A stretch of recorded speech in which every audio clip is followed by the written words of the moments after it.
For the past 5 years, the Arizona Mining Association has gathered together the best and the brightest of the mining community at the Arizona State Capitol to enlighten the public of the wonder and importance of this vital industry.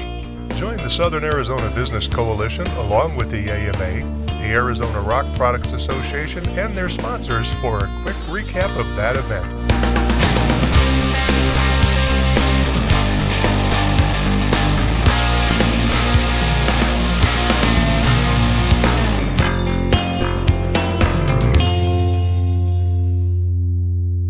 Here at the Capitol, voices are gathered today to celebrate and share the legacy of mining.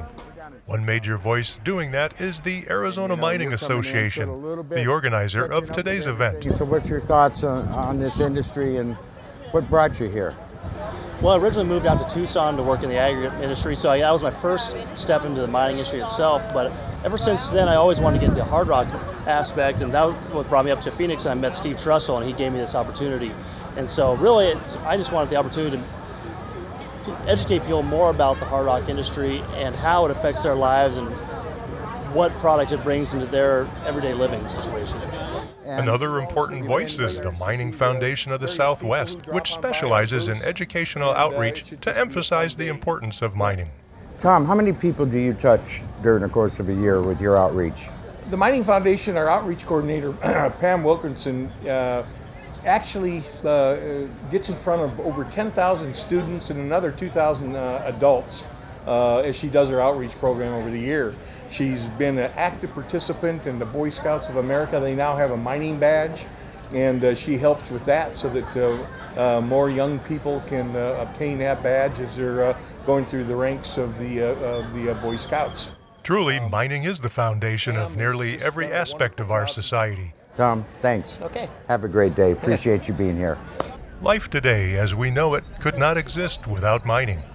Mining is the root of everything that we do. There isn't anything that you do in your life every day that it doesn't involve mining. From the food you eat for breakfast, because it came out of the refrigerator, and the refrigerator is made out of mined materials, to the clothes you put on in the morning because the washing machine made them clean and the washing machine is made out of mined materials, to the car that you get into that requires the products from 35 different mines that are mined here and around the world, to the house that you woke up in that requires materials from at least 14 different mines, to the phone that you use when you try to get a hold of your parents or you try to talk to your friends. That's about 20 different mines needed to build that cell phone that you use. It's also your health and your safety. Those things are brought to you by the miners of the world because doctors have all this equipment, thermometers, stethoscopes, blood pressure cuffs, x-ray machines, all of those things. They all come from mining. And our safety, just think about all of the people that keep us safe, our police forces, our fire people, the military, all of their equipment is all made with the products of mining. So the miners are really the beginning and the end of everything. Without miners, we just don't have anything.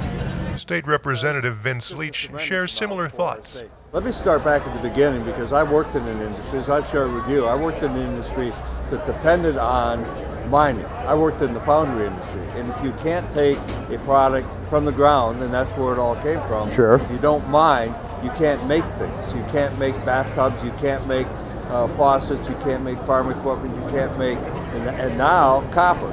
And as it has, I moved to Arizona some years ago and realized not only the copper mining industry, but the importance of copper throughout the world.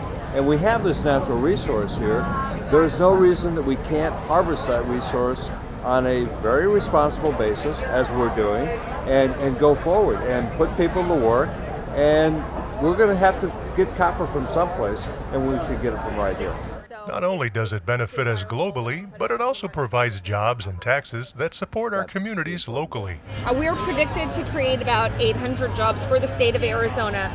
480 of those will remain in Pinal County. Now that's direct and indirect employment combined.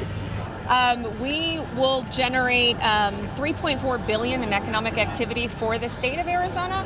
$2.1 billion will remain in Pinal County. And quality jobs is a common theme among the mines. On site. In Arizona, we have just a little over 1,900 employees, and then we've got an additional 400 employees in our Amarillo, Texas refinery. And your economic impact to Arizona? We have about $200 million a year of economic impact and pay almost $100 million in taxes every year. Unbelievable. And speaking of taxes, The Resolution Copper Mine in Superior is no different. Overall, we're actually in full production, so there's a construction peak earlier, but effectively 3,700 jobs, direct and indirect, from the benefits of the mine. You got on project right now before you even start. So right now we're busy with basically doing some work on some of the shafts to give us access underground.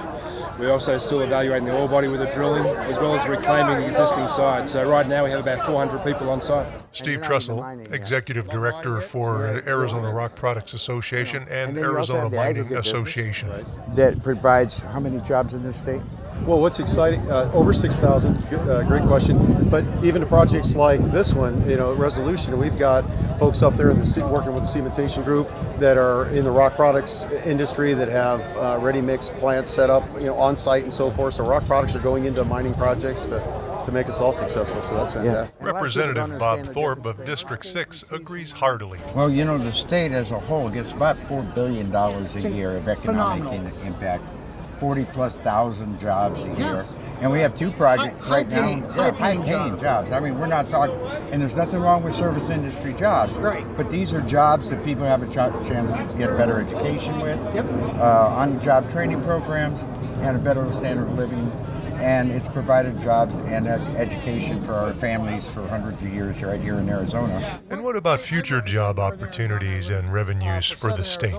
We're looking at a construction project that's going to last 2.5 to 3 years at a cost of close to $2 billion. Wow. And during the peak of construction, we'll likely have up to 3,000 workers in the different construction trades.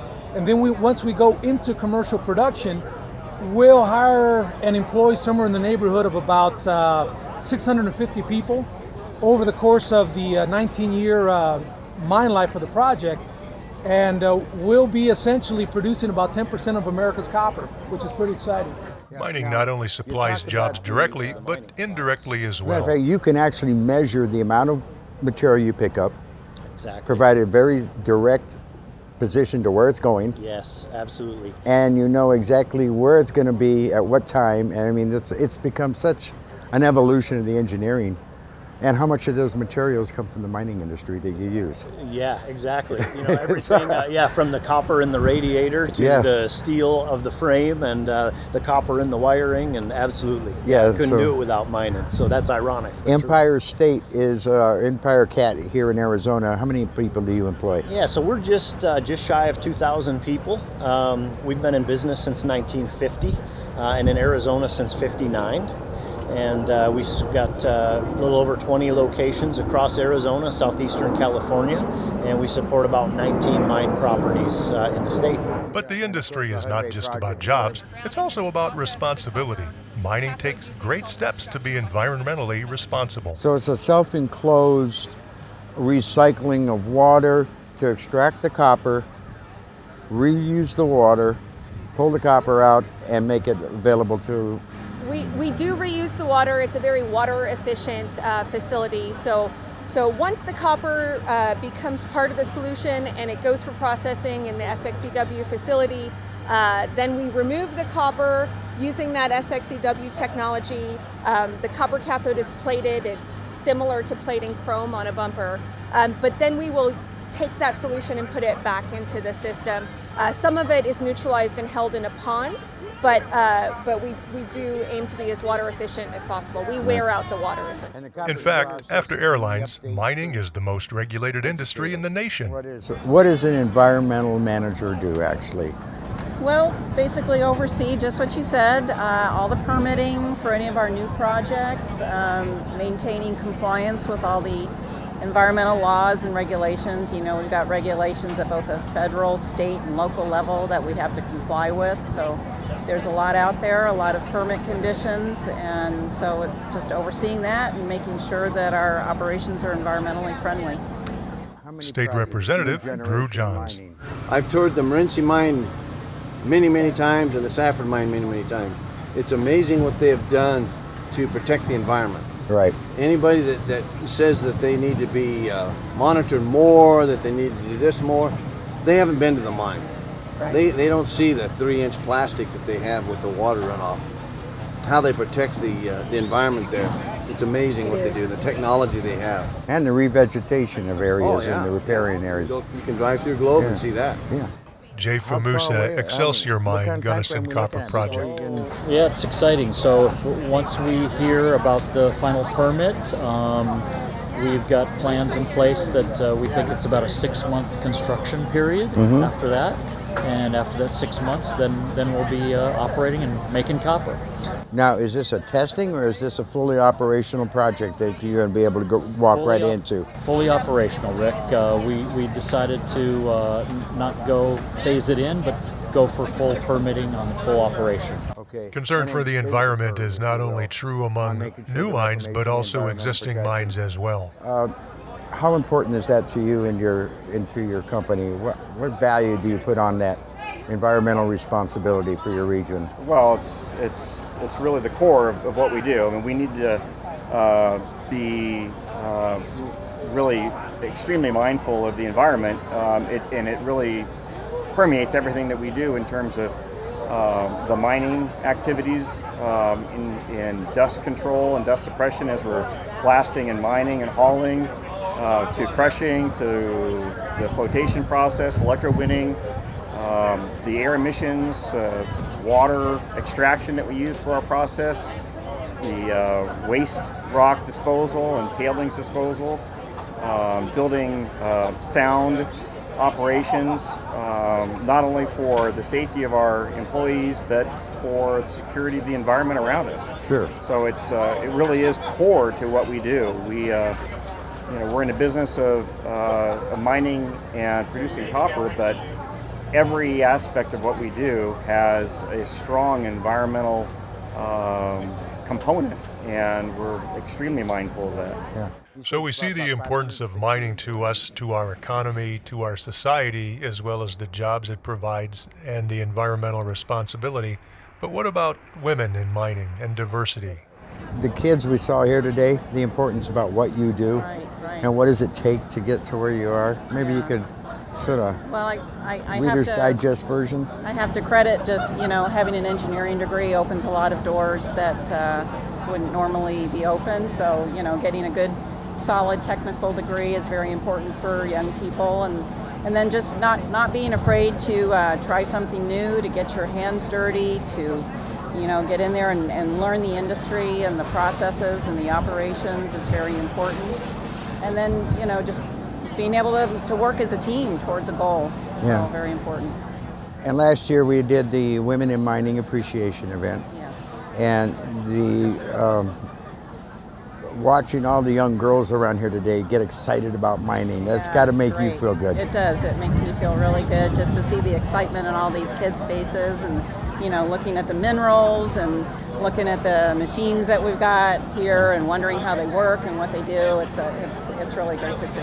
Women hold positions in mining, from engineering to haul truck driving to corporate land manager, like Robin Barnes of Asarco. Period is over, and we are still working with... Women hold not only various mining positions, but are also running support organizations like Amigos. What is Amigos, Cindy? Tell our audience. We're the mining suppliers, so our businesses exist because of the mines. We depend on them for our thousands of employees that have good, high-paying, quality jobs all over the state of Arizona because of a vibrant mining industry. Here today at the Mining Day at the Capitol, we're really going to reach out to a lot of the school children that are coming here today. I have coloring pages.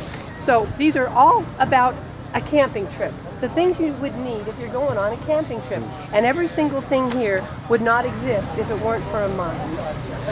But mining is not without its issues. There are many challenges to its growth and sustainability. Mining in our area is key to our economy there. When most of the state or country was really having troubles in that, we had just opened the Safford mine, right? Which was a Freeport McMoran mine, and it took 25 years to get it done, which is ridiculous. But we finally got it done. So at that time when everybody was going down, our mine was opening up. So the bad part was we didn't gain the growth, but we didn't see the decline because of it.